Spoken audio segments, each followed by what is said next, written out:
they've done? Well, first of all, if people are put in prison, their punishment is being imprisoned, not being tortured in solitary confinement, deprived of contact with their families, and kept in conditions like that, locked up for 23 hours a day with no contact with anybody. They are being punished by being imprisoned and being denied their freedom, not by being tortured. But also, many, many people in prison are innocent.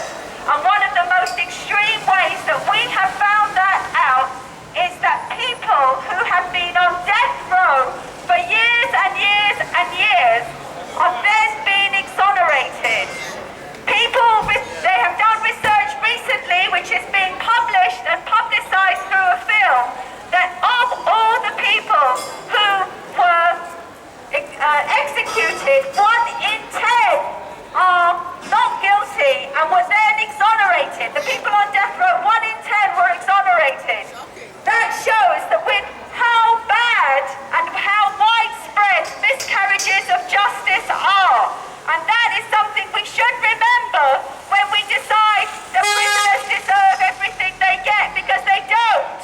And when they are also our people. They are our brothers, our sisters, our mothers, our fathers. They're part of our community. And how this society treats prisoners frames everything that happens. For David Cameron to stand up in Parliament and say that giving prisoners the right to vote makes him physically sick is a scandal. He should be removed from public office to speak about vulnerable people in that way. Prisoners, of course, should have the right to vote because they are part of the society that we all inhabit. They're not outside of society, they're one of us.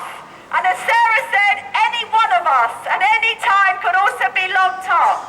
So people that distance themselves from prisoners should really think again. Thank you. Thank you, well done.